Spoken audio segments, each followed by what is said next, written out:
Welcome to the Cyber Sangha podcast. Cyber Sangha is a program of free live broadcasts, launched in 2009 by renowned teacher and author Tenzin Wangyal Rinpoche. Join us as we draw on ancient Tibetan wisdom to discover how to connect with our best self and live to our highest potential. In the following conversation, can virtual reality support your meditation practice? Happened on May 30th, 2022 as a science and spirituality dialogue with Sid Desai, Dr. Linda Carlson, Tenzin Wangyal Rinpoche, and host Dr. Alejandro Chaoul-Reich. This was part of a year-long series, Bring Body, Speech, and Mind to Life. This content is for informational purposes only. Listeners should consult medical professionals for any physical or mental health concerns. Please use headphones and do not meditate while driving or operating machinery. Welcome everyone to another program of the Bringing Body, Speech, and Mind to Life. Some of you have joined us before in Cyber Sangha. And as you know, we do 24-hour full moon practices. The next one will be June 13th. We have different teachings by Tenzin Wangyal Rinpoche. The next one is June 12th, realizing your full potential, clearing obstacles of positive action. And today, we're focusing on a dialogue related to mind and particularly on virtual reality. Can virtual reality support your meditation practice? So as we've seen that digital technology, and particularly of VR, is becoming more available, and we'll hear about that, where slowly there are some carefully designed VR programs that are being researched, and that's what we'll talk about today. And then what does research bring to us, both in terms of research outcomes, but how is it important for you? How does it help you in your practice? So, of course, we have Tenzin Wangyal Rinpoche with us, the founder of Cyber Sangha, and many of you know has been trained in Menri Monastery in India, in the Tibetan monastery, and then came to the West and started teaching in the West in many different forms. And even before the pandemic, he realized that this medium, that the internet, can be a great way of bringing these teachings to people that can't meet him in person. And that's how Cyber Sangha started. And then, of course, in the pandemic, it grew even more.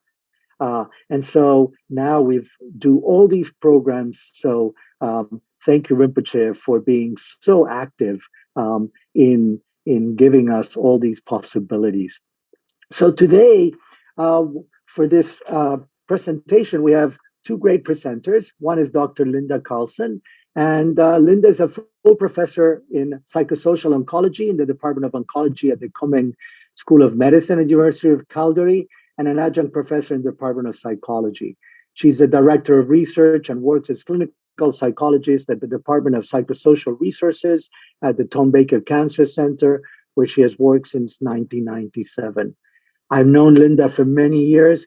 She's been very active in the Society of Integrative Oncology. She's been active in the Consortium of Integrative Medicine, where she just comes from a meeting close to Phoenix. And she has done a lot of research really looking at mindfulness-based for cancer research and for cancer patients and their caregivers, including aspects of how this research can be done if it's not in person. And now, as she'll talk more, in VR.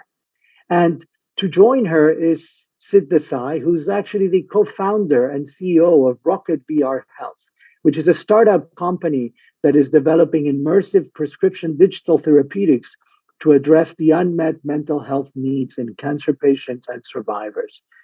His ideas take clinical validated treatments and transform them into on-demand virtual reality programs that provide psychosocial care for cancer patients. So we'll talk about that. I've actually also met Sid only a year ago, and I really got very interested in this VR, and through the aspects that he showed me when he came to my office. So welcome all three. Thank you for being part of this dialogue. So as I always like to start, I like our audience to know you a little better as people, besides, of course, great professionals. So Linda, I want to start with you. I want to start, what personal interest brought you to the field that you really went so deep and doing so much great work? Sure. Thanks, Ali, for inviting me again. And Rinpoche, it's great to be here and share a bit of my story. So actually, it goes back to 1992, which was when I started my PhD in clinical psychology at McGill University. And I had traveled for a year before that and been very interested in learning more about different cultures, and had actually picked up the book, the Tibetan Book of Living and Dying was popular at the time. And it was kind of the first thing I read in this area. And I think I was a little confused, actually, but very intrigued. And it just so happened, and serendipity has really been the mark of my career, I think, but my clinical psychology class was small. It was only 8 people starting in that year. And one of them, lo and behold, was this lovely, gentle, kind of round, bald-headed, soft-spoken man named Neil. And he was not like your usual, straight out of undergrad, hard-driving student. He had come from the previous 7 years in the forest as a Thai forest monk in Thailand with Ajahn Chah's lineage, and had come back to the West to become a clinical psychologist, but literally had just come out of the forest. He'd been there for 7 years, was ordained.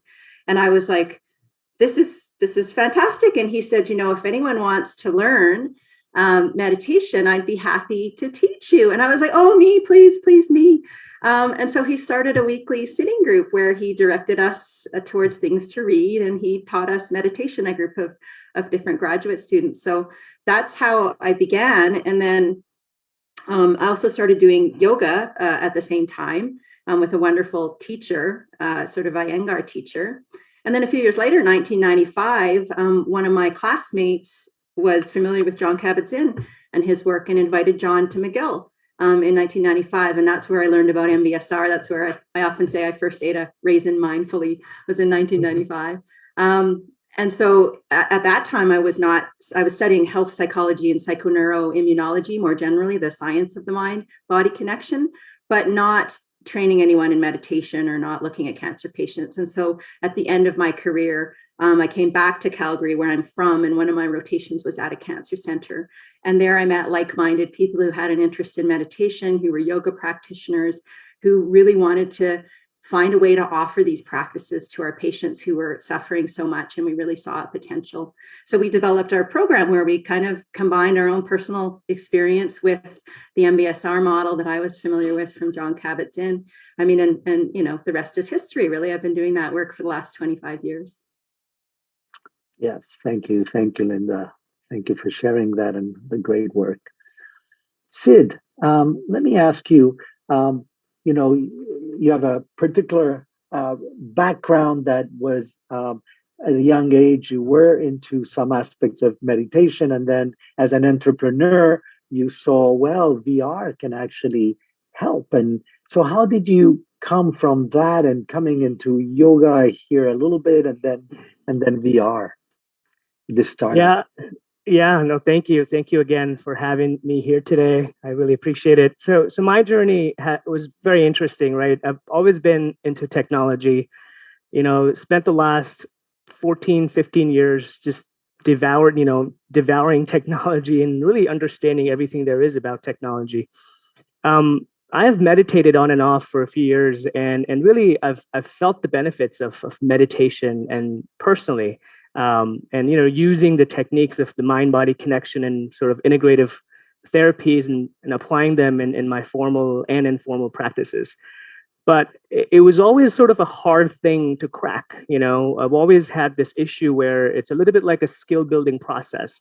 And I was never sort of able to build that skill enough to a point where I could just sort of do it myself on my own. I was always dependent on some sort of formal or informal sort of practice. I think one of the things I noticed is there are many other people out there who have similar issue. Meditation has a very steep learning curve in the beginning. It does get easier over time, but the first sort of phase is the hardest. So I figured, why can't we use some of these modern technologies that we're building out there that are being used in multiple sort of use cases and apply that into the context of meditation. So that's how the work began, and really the inspiration for my current startup, Rocket VR Health, was my father. He passed away due to cancer a few years ago, and sort of watching him go through this whole journey was quite distressing. He went through a lot of distress and pain and just overall stress of being diagnosed with cancer. And as you can imagine, it's one of the most sort of significantly traumatic events for a person to go through. And having noticed a lack of sort of psychosocial and mind-body therapies that were made available to him, I decided that something has to be done. Somebody needs to create therapies that can help out cancer patients and their families to get through these tough times. So that's where Rocket VR Health was born, and our intent here at Rocket VR is to really bring these therapeutic interventions and mindfulness therapies in a more accessible way using an immersive headset. And the way this works is you just sort of put on a virtual reality headset, and immediately you find yourself in beautiful nature-based locations where you can practice, your meditation skill building process. And yeah, so far the journey has been awesome. We've had the amazing opportunity to work with amazing researchers in the field, including Dr. Linda Carlson, on a study. And yeah, that's my inspiration. So. Thank you. And again, sorry about your dad. And we've spoken about this before. And when I was at MD Anderson, we had different things. We had kind of explored VR, but not really. So I think that this might be something really interesting to bring.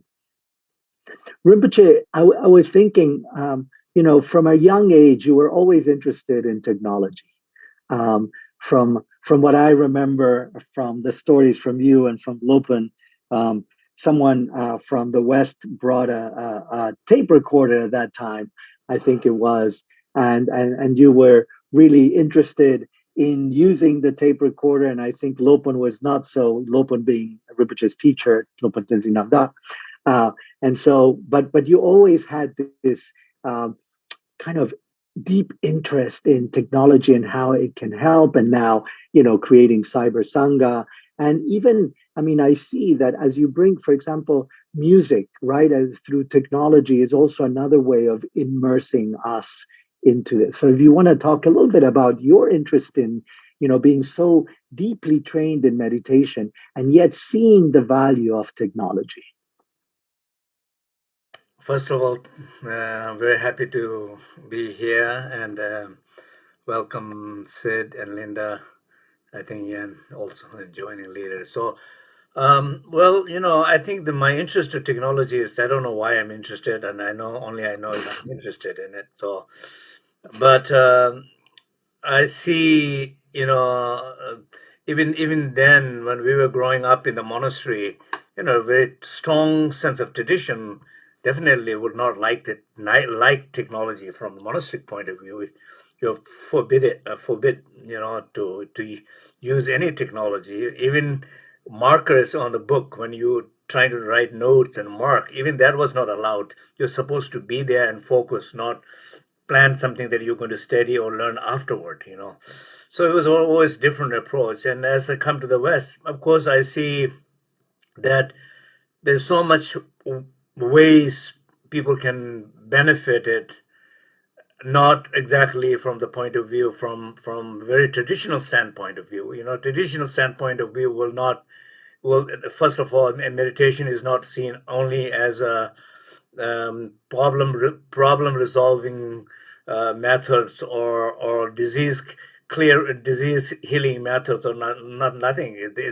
It's based on fundamental transcending ignorance and achieving Buddhahood or something like that, right? So that's whole, even the fundamental view, the reason why you meditate is completely different. So I guess personally, as I came to the West all these years teaching in the West, I realized whatever ways you can help whoever needs, whichever ways, we should not miss that opportunity. not to have your own very strong idea about something, and then you lose the opportunity to help so many people. And these people will never join you. They're not interested in enlightenment. They're interested in having less pain in their divorce, or having, managing their pain in their process of chemotherapy or something like that. So that, or maybe being a little bit more able to cope their situation and challenges in life better, or not get too stressed out. So, I mean, technology helps, music helps, poetry helps, science helps, dance helps. I don't know, whatever helps. Let's just give them and do it, and let them decide their journey, not we decide their journey, what they should learn.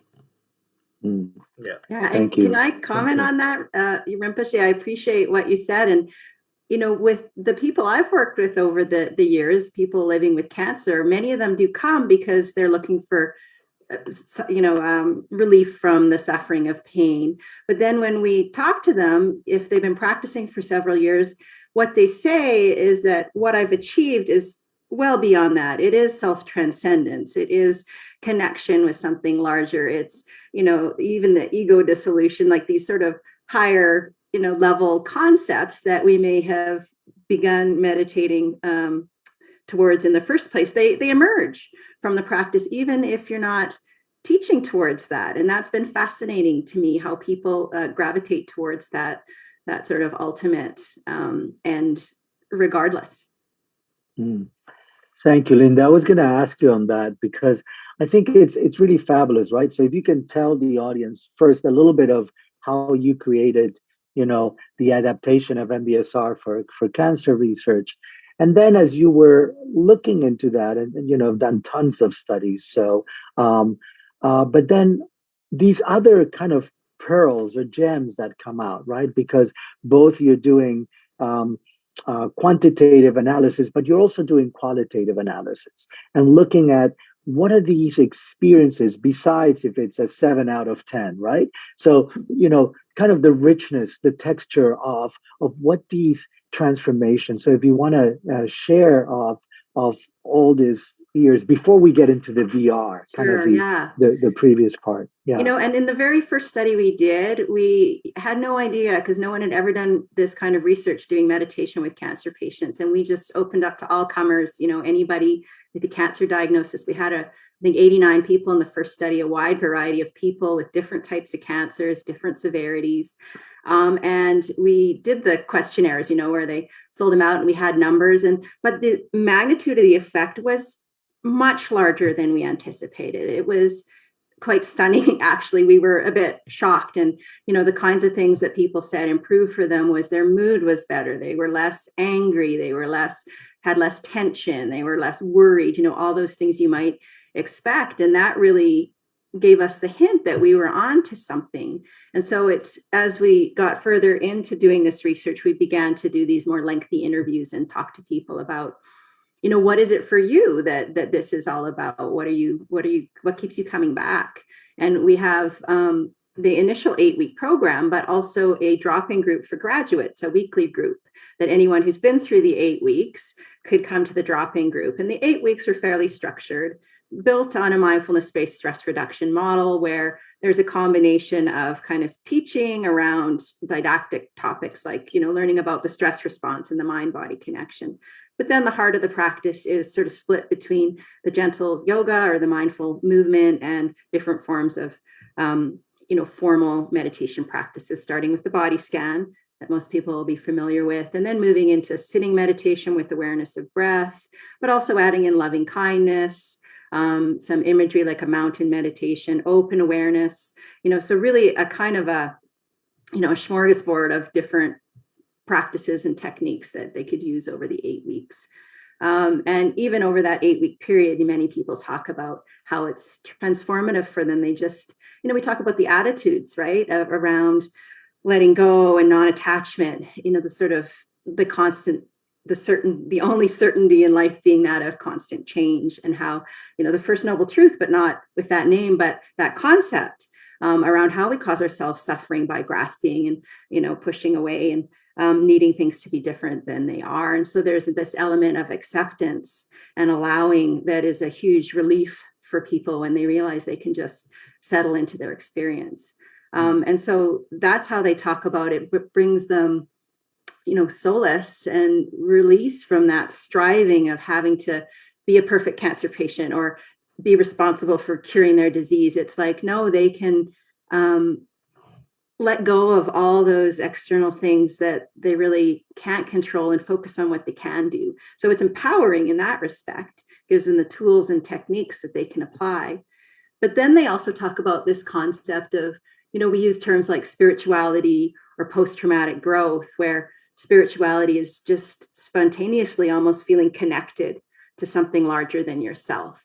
So not religiosity, they're going to church and things like that, but they're feeling less separated, they're feeling more connected. And this idea of what we call post-traumatic growth, which is a lot like spirituality. It's around taking something that's traumatic as a catalyst to look at your life. How am I living my life? Is this serving me well? And so the cancer experience makes everyone kind of stop, right? They may have to actually take time off work and change the way they live their life. And of course, they're faced with the death threat, the mortality is, closer at hand.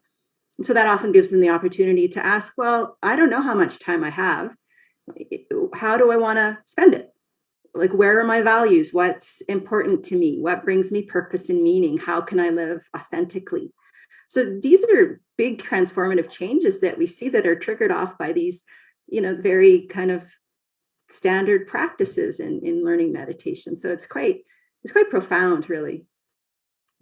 Wonderful. So do you use, for example, the FACT SP or something and seeing really kind of quantitatively as well what you see in we that use sense? questionnaires that look at spirituality and ones that do post-traumatic growth or benefit finding. And we see significant, statistically significant improvements that are of a magnitude that's not, not just chance. It's due to the practices in the program. So we see those in questionnaires, we see those in interviews, and as an aside, some people find it really interesting that we also see it in the body in terms of the different biomarkers we look at. So we take samples of saliva, we take blood samples, we hook people up to heart rate monitoring machines, and those things change too in beneficial ways.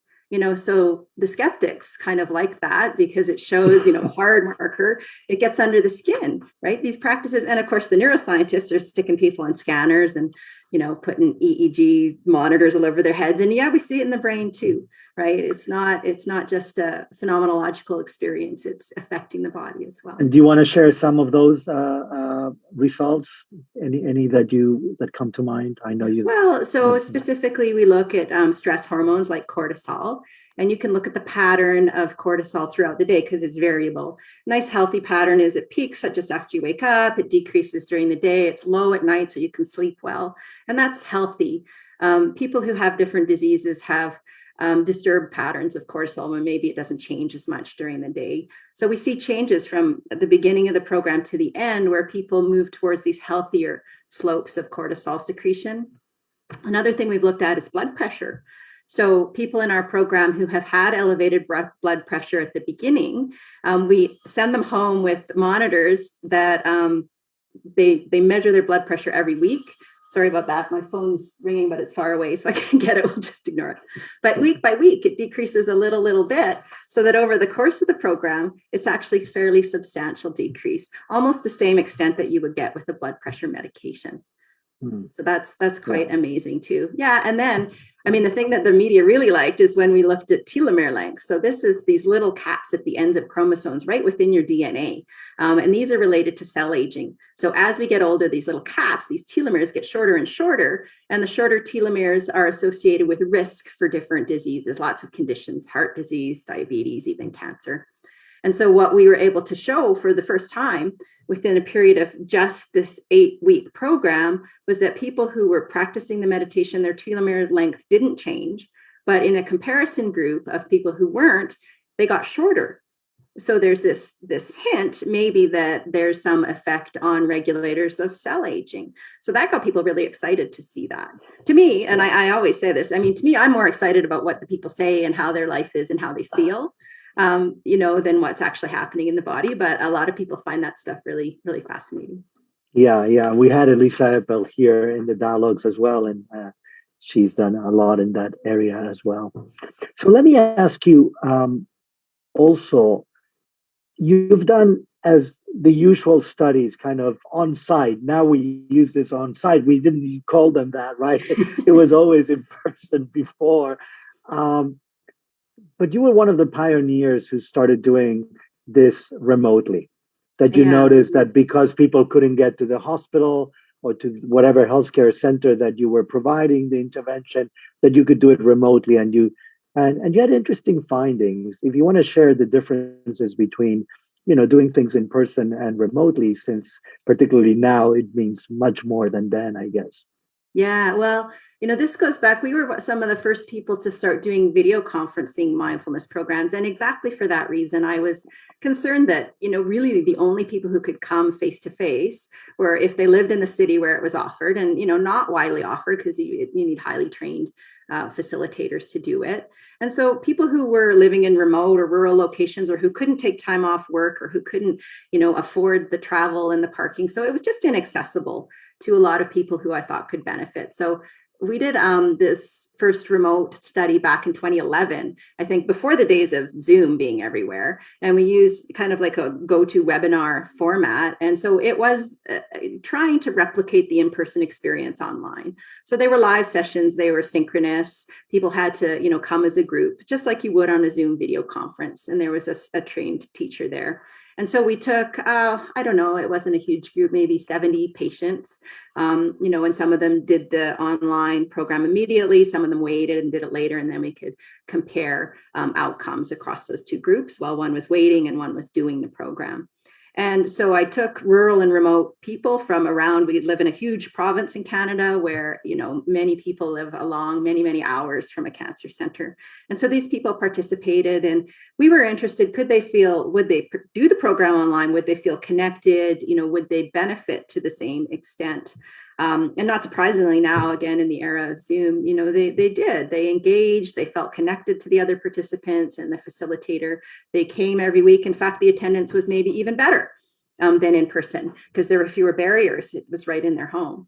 And their outcomes in terms of their symptoms of stress and their mood and the kind of things we typically measure were similar benefits. So that was the first hint of, oh, wow, we can really use technology to reach so many more people. And with the online program. And do you want me to carry on? Because then after that, we developed an app. Sure, you can go ahead.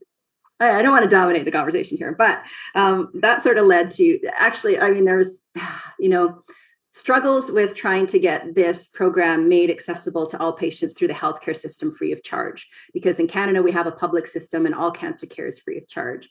And so the people who come to our center get the face-to-face mindfulness for free, and that's always been the case. But I was trying to get them to cover the costs of the online program. And they said, I'm like, it's not that much, right? You just have to pay the facilitator. There are some minor costs. Well, they didn't want to pay it too much. It's still too expensive.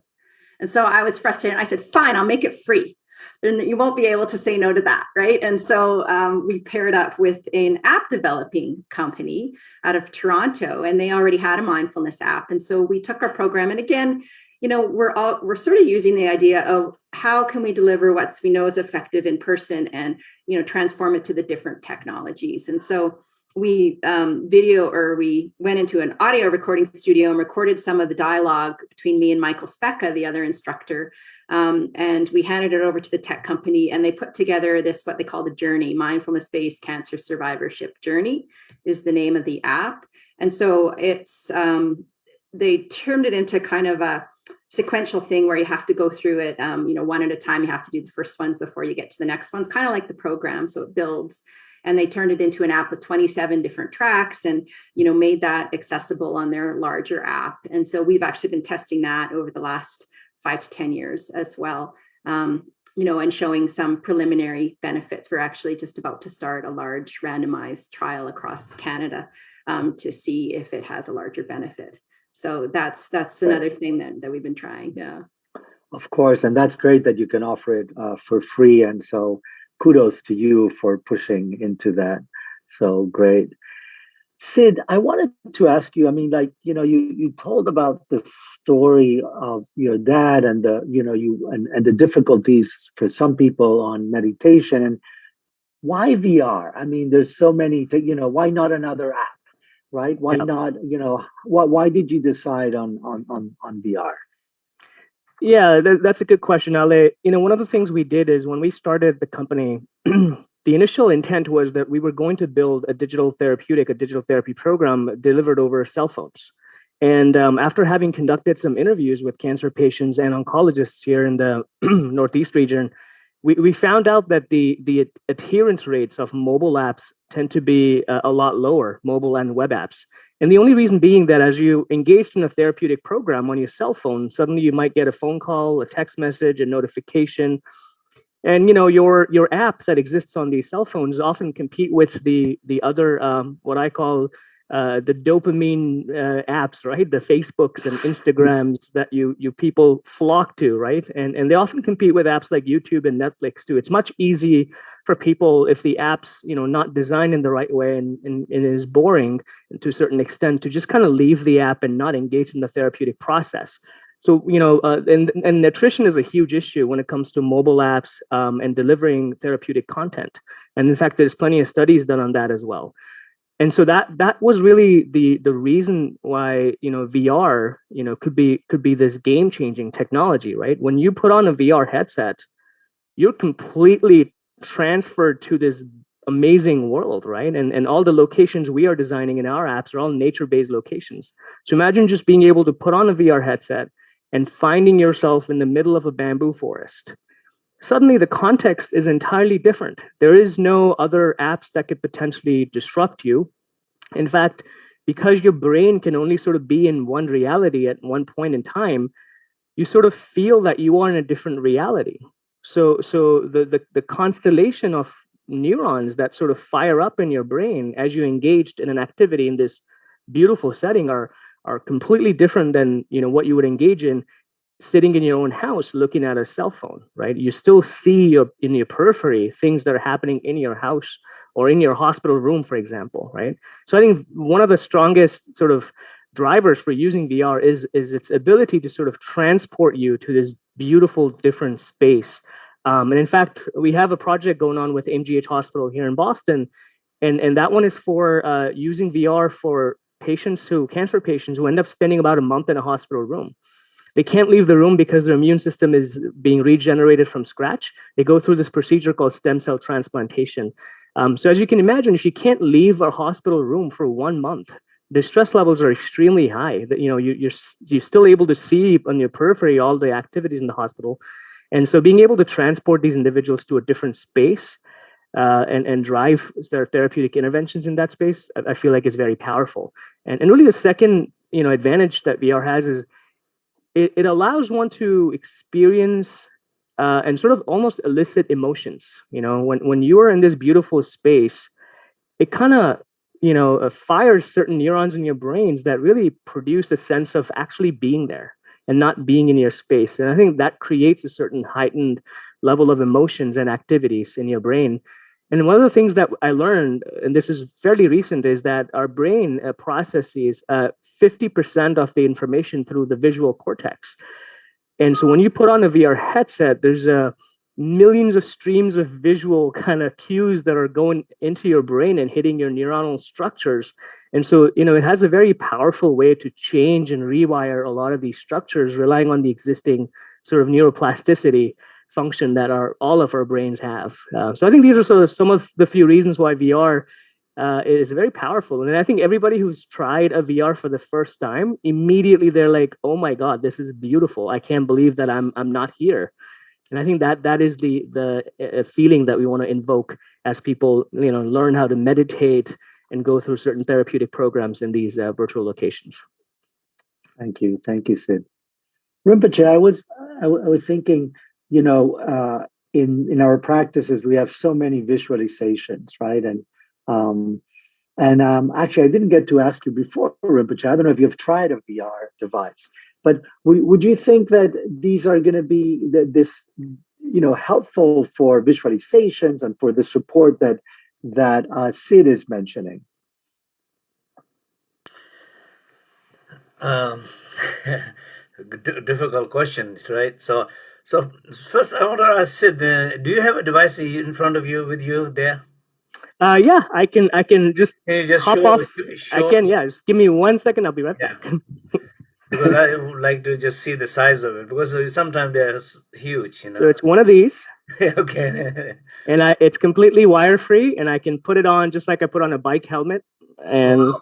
I am in a different world now. So Wow. And the second question is the images is like a more like a nature. Is it that more?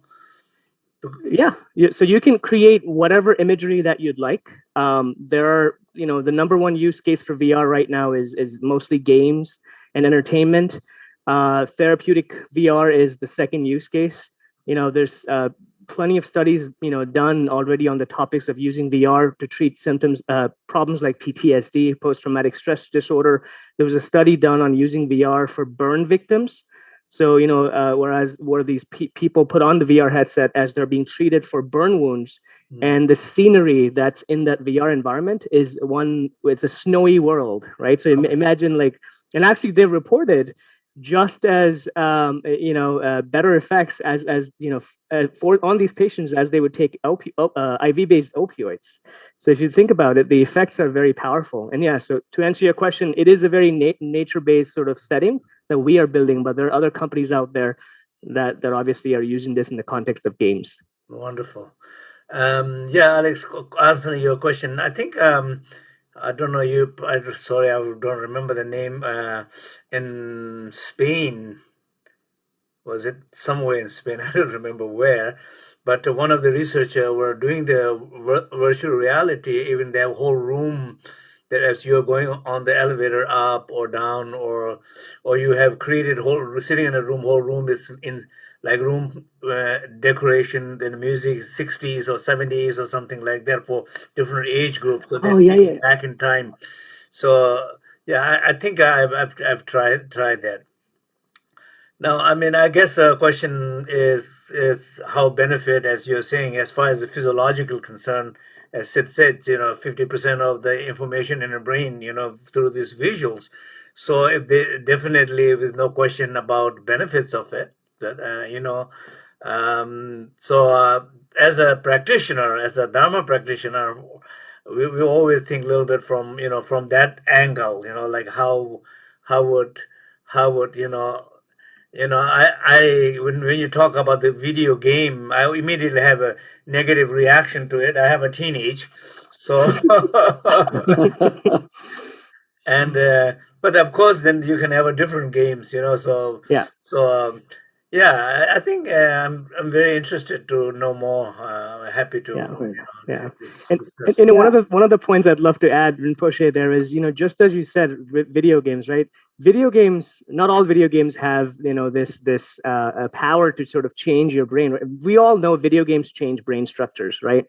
Some video games change brain structures, for the worse.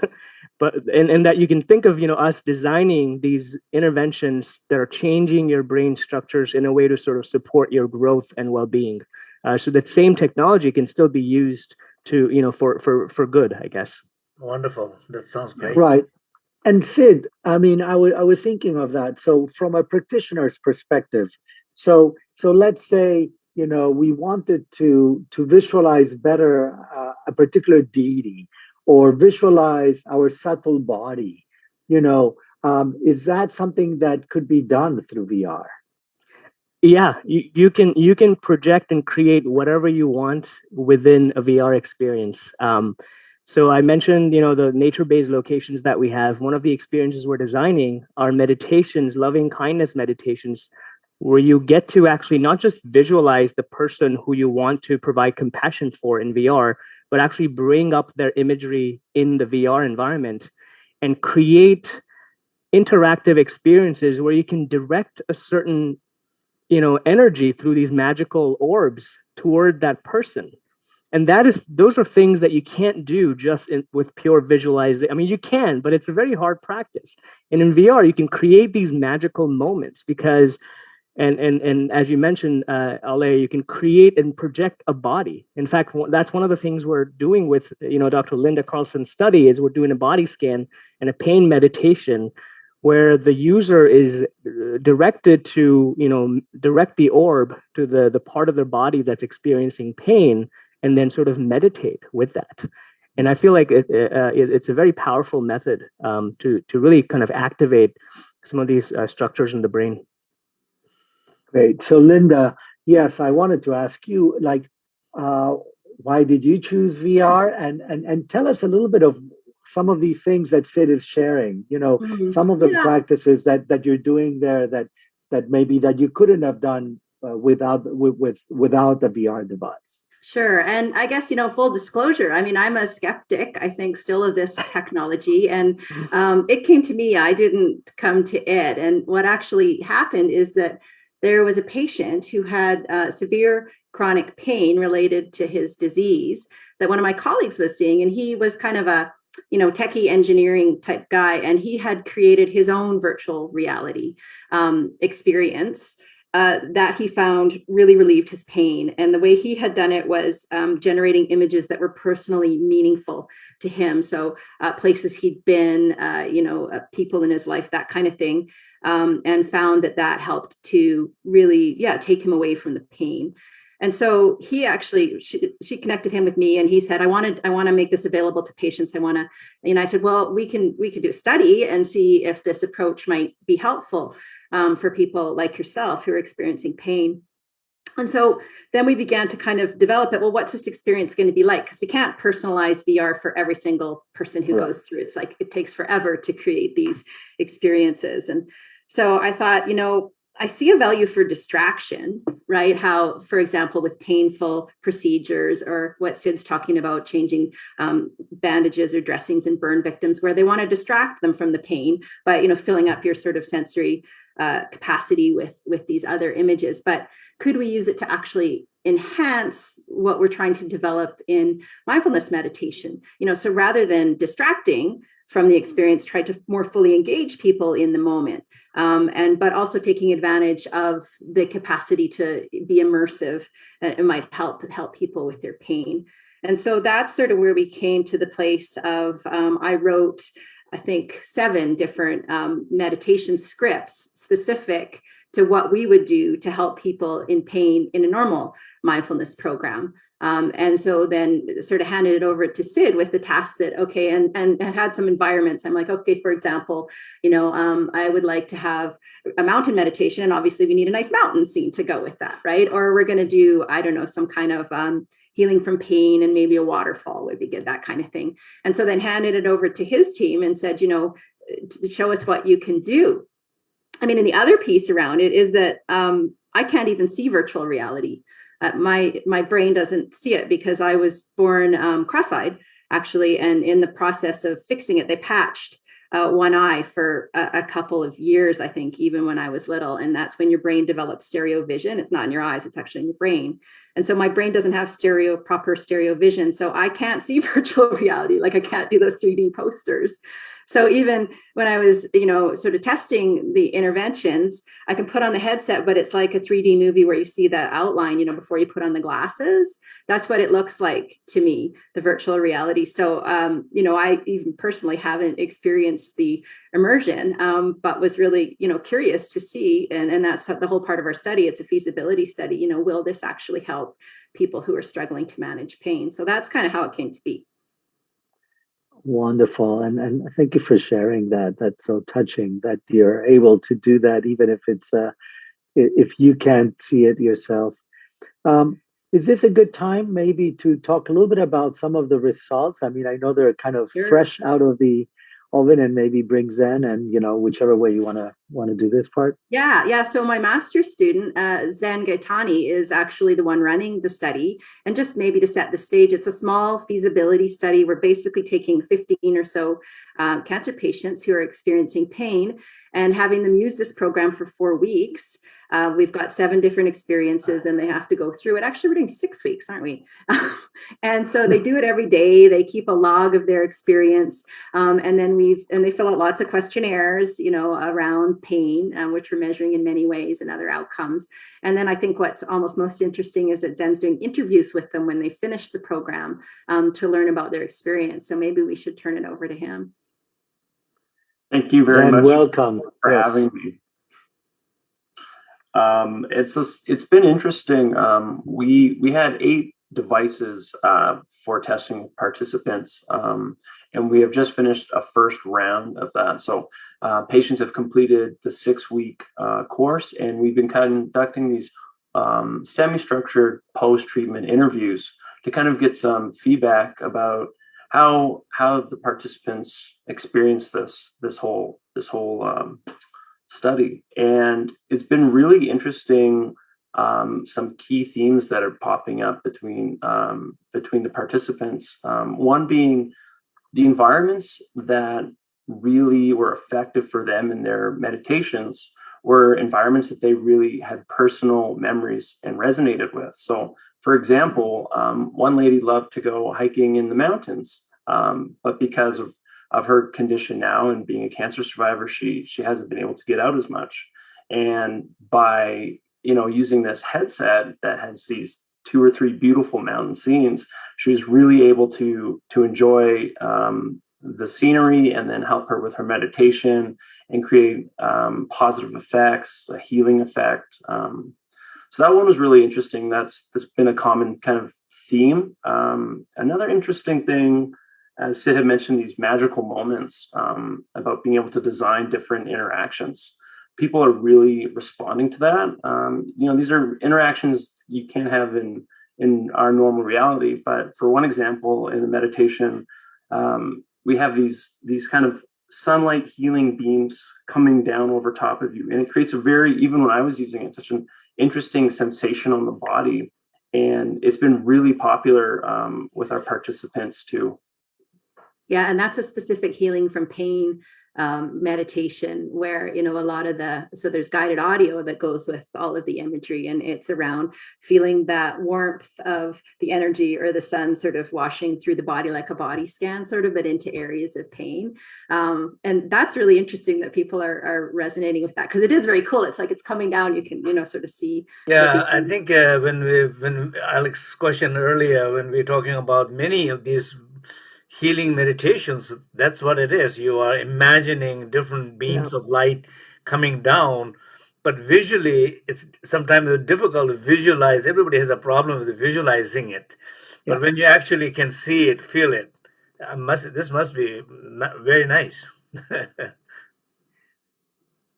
It's great, and it seems that it's having good results. Linda, you were sharing off camera before. I'm not sure that Zen, if he finished yet. I think he's continuing. Oh, sorry. Zen, go ahead. Sure. Another interesting theme was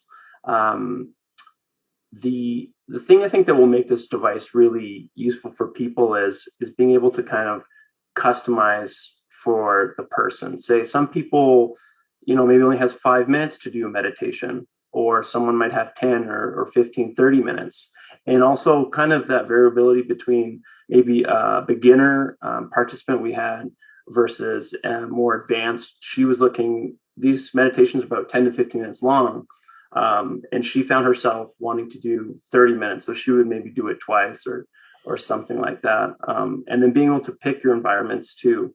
So I think by kind of giving more options for people to choose their meditation is also going to be a lot more effective and beneficial for people too, because we're all different people. We have all different needs, and this technology is great that we can be able to program that to tailor for people. I thought it was interesting, right? Because I was reading through the first couple of transcripts, and one woman said, the one I liked the least was the mountain one. It didn't really work for me. And then the next person said, I love the mountain one. It was amazing. I felt so connected and calm. And, so you can see, just to get a taste of it, it's not going to be one size fits all. So a question to Sid is that your device, how much very easy way we are able to personalize it? Yeah, that's a very good question. So that is our goal. At the end of the day, we want to create personalized therapies for each individual. And so one of the things we're doing to facilitate that is to create a library of content, right? So we sort of bucket each of our content pieces into three kind of core. So one of them is the learning, because we don't want this to just be sort of a meditative, app. We want people to learn about, what meditation is, how it works, how their, sympathetic nervous system works, and everything else. And then the second piece are these gamified interactions, the magical moments, so to speak. And then the third piece is the meditations. So we're building almost like a library. You can call it a Netflix of meditations, visual immersive meditations that people ultimately will be able to select from and then pick and choose. If I like beach locations better than mountain locations, I might be able to do that as well. So. Wonderful. Second question to you. I mean, anybody can answer, but usually when we think about VR, virtual reality, in Buddhism, we think about everything is virtual reality. So it's not like you have to make another one, new one. We are all living in virtual reality. Everything what you see is you have created. So in a way, whatever in the Dharma, whenever we're teaching something, we are teaching to realize that not to get attached to what you like. Yeah. We teach more, you're trying to overcome what you don't like. So how does the virtual reality plays a role in overcoming what you don't like rather than trying to bring back more memories of what you do like and get attached again? Yeah. I think from our perspective, the way we're designing these is we want to train people's brains to practice experiencing comfort in moments of discomfort. The end goal here is to not push away the discomfort and only open up to experiences that you enjoy and like. The idea here is how can we build enough resilience, even enough sort of neuronal structures in your brain to allow you to accept and be in the moments that are discomforting. And one of the best sort of analogies that I've sort of learned through my readings and everything else is think of the mind as a sky, right? As you sort of lay on the grass and you look up on the sky, you have these beautiful clouds and birds and trees that are sort of in your periphery vision. Your mind is a little bit like that landscape. As long as we learn to not hook ourselves to a specific cloud or a bird and just allow everything to sort of pass through our mind's landscape, that is sort of the goal. And I feel like in VR we can train people to be and develop that observer perspective rather than the participant perspective that is often taught in Buddhism. So. Can I ask one more question? Of course. Linda? So earlier when Linda, you were talking about I like this idea of the people cancer patient coming through chemotherapy and going through a lot of pains. We Alex and Houston and MD Anderson that we have also conducted some people coming from different faith backgrounds, so they are not always the same, or even some are not even practitioner, not a believer even. So, but as you said, somehow they're all facing their suffering, even though we're all suffering different ways, but they're intensifying the direct facing the suffering or pain, the sickness, and even the death. And when you face that, your ability to face that does changes beyond. So it's one way to come to these technology therapy is to, of course, people come to overcome the sickness itself. But how much, and the outcome is always maybe they would not only, reduce pain, but then they discover something bigger than the pain identity, what I call. There's something more than all these stories. And but how much as a researcher trying to one way to do will be not influence at all. They let them do the practice and just not to do that. Or another way will be even a slight conversation to say something like, I don't know, encouraging toward that beyond what you're saying, beyond all this, beyond pain. Yeah, I don't know how much you do that or not do that. Well, we do that, yeah. And the approach is more the latter, is facing pain, turning towards pain, using pain as a catalyst perhaps to these other states of consciousness. And so in our normal program, where we spend quite a bit of time together teaching, and we use things that arise as an opportunity for dialogue and inquiry. So if someone's struggling with pain or distraction or whatever the hindrance is, we work with that explicitly in the program. With the guided meditations, I'm trying to think. I did work a bit of that in the, the audio that's guided, because I think that concept that you're more than whatever your momentary experience is, whether it's pain, whatever, anxiety, or, that idea of the larger awareness. We do try and weave that in, I think, to probably all of the practices. I'd have to go back and look at the scripts, but that's how we manage pain, and so I was skeptical at the beginning around virtual reality. And I like Sid's answer, around, are we just grasping at one more pleasant experience that we're trying to hold on to, right? And I was reluctant around that too, because I kind of feel like the mindfulness practice is awareness of everything that's happening in your field of awareness, pleasant, unpleasant, neutral, all those things should be accepted without, elevating some or grasping for others or pushing them away. So how to reconcile those different opinions is still something that I'm, sort of holding there. I haven't come to reconciliation with the other. Yeah, I guess, end of the day, it's not about what each discipline wants. It's more about what all the other people there can able to take in their life. I think that's come down to that. So there will be a lot of people there. They will only do virtual reality meditation, not go to any meditation. So for those, they should not miss that chance. It's a gateway drug, right? It's what I call the training wheels, right? People who are not used to meditation, they don't know how to meditate. This can be a perfect opportunity for them to put on these training wheels, get started on that journey, start to, make those changes in their brain, and then slowly over time taper off and not use VR as much. In fact, a lot of our experiences we're going to be designing in the future are meant to taper off at the end. So you don't spend as much time with an active visual sort of, virtual reality scene. You're actually encouraged to close your eyes within the experiences over time as time progresses, so that you can then use that muscle and that skill that you've developed using VR outside of VR as well. And that is really our goal. Are you saying that the VR 1, 2, 10, 11, 13, like Apple, one day there will be no? Yeah, I mean, in an ideal world, if we can help everybody sort of practice the skill set of meditation and practicing awareness and mindfulness without relying on any tool, we would have accomplished our goal, because that is the goal that we're all trying to get to. Wonderful. So, actually, you make a really good point there, Sid. One participant found she was like to normally do her meditations outside, but in the wintertime in Calgary, it can get quite cold here, close to the mountains. So she found herself in the wintertime using the headset more, because she started around March, and it was nice that she could continue her practice by being able to use this headset. And then when the spring came, she found herself using the device less and actually going outside more to do her meditations. Right. Absolutely. That's great. That's great.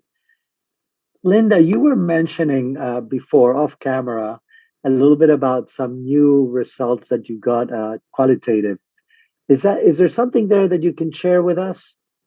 Well, that's essentially the interviews that Zen had been conducting around the VR. So, he might have more that's in there, but that's all the data. And actually, I don't know, Zen, if you've looked at the quantitative data, eyeballed any of that in terms of the pain. So really the qualitative is about the experience of it, but are they speaking about how it interacts with their pain more specifically? They talked in the interviews, they talked how they had some increased improvement in pain management with those, especially with those environments that they resonated with. But it was a little more varied between each participant, because the study was quite a wide open selection criteria because it is a feasibility study. So it could be on or off active treatment, different types of cancers. So you have different types of pain and kind of different types of effectiveness, I think, from this. But I would say there was an average of at least somewhat improvement in pain management. But for the quantitative data that we've collected, we still haven't processed it yet because we're probably about 50% of the way through data collection. And honestly, how popular the headset has been within the cancer community for people wanting to join the study, I think we might even go to 24 people. So that would be a third round or maybe even 32. So yeah, we'll get some good data. So, pain is really hard to manage. And there's different types of cancer-related pain. So there's this neuropathic pain that is caused by some of the chemotherapy drugs where it kills the nerve endings in the fingers and toes. And it's sort of a painful tingling sensation or numbness.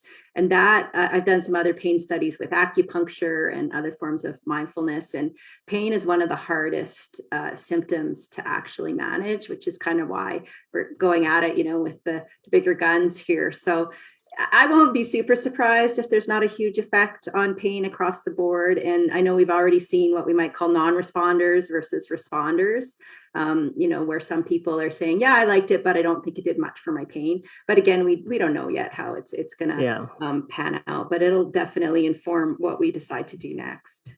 Yeah.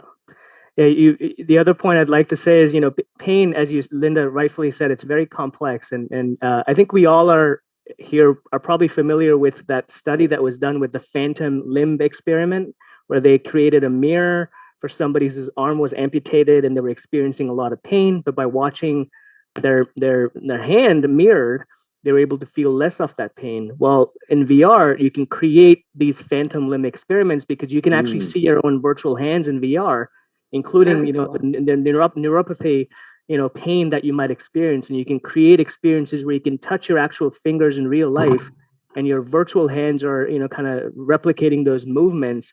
And I think these are some areas that we'd love to look at in the future as well. You know what someone else suggested at the meeting was including things like aromatherapy to engage more of the senses, because we know that, when we visualize sensory environments, it's more engaging or more immersive, the more of our senses we can. So she's like, you should have some aromatherapy while they're doing the VR. I'm like, oh, that's a good idea, right? So you're in a forest, you could have pine scent or, flowers or something like that. And I mean, if you take that, you've already got the sounds, right? Like there's some nature sounds, there's the waterfall or the crackling fire, right? So you add in the smells. I mean, I don't know if you could actually, I imagine people have done that with other senses. Is that right?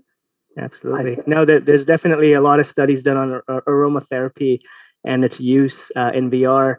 I believe about 6 months ago or 7 months ago, the FDA here in the US, they also cleared the first ever VR-based therapeutic for chronic lower back pain.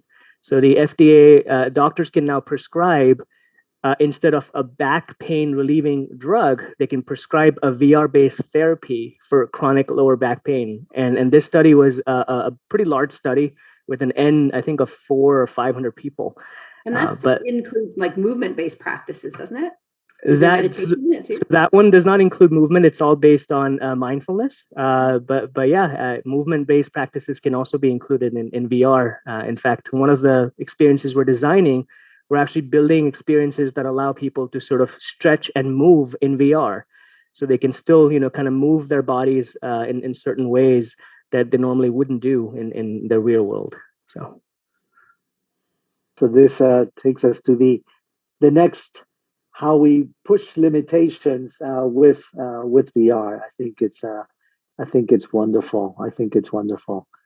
Thank you for sharing this. Any last words, whether it's where you're planning to go next or any other questions, Rinpoche, anything else that anyone wants to share as we close? Well, I want to thank everybody. It was wonderful, a lot of learning, and it definitely I wanted to think more and see how more we can get involved with the VR. Thank you. Taking some of the classic imagery meditation practices with the deities or whatever, is often used, and building VR support for conjuring up those images. I wonder, how that would enhance practice, or maybe it would take away from practice. How would that work? That would be fascinating. Yeah, I think it could be a great support. I'm particularly interested in the subtle body, like, when we do our 9 breathings, like almost feeling, how that breath moves through the channels, and as you see it, and kind of as a support in that environment. But anyways, but I want to thank you. This has been great. Thank you, Rinpoche. Thank you, Linda. Thank you, Sid. Thank you, Zen. I also want to thank people that we don't see here, like Milos and Ellen and Polly, that have been so helpful in putting this together. I want to let the audience know that on June 12th, Rinpoche will give a talk. On June 13th, we start the 24-hour meditation for body again. And June 28th, we're going to have the next dialogue. It's going to be on body. It's going to be on longevity. And it's going to be Stefan Rechthafen from Blue Spirit and Omega, who's also a medical doctor and interested in longevity, together with Tibetan doctor Punzo Wamo. And so looking forward to that as well. Again, thank you, everyone. And this will be it's recorded, so it stays on. So for those, if you want to share it, also if you want to come back and review things. Again, thank you, everyone. Have a great rest of the day. Thank you all for being here. Thank you for the invitation. All right. Thanks. Thank you.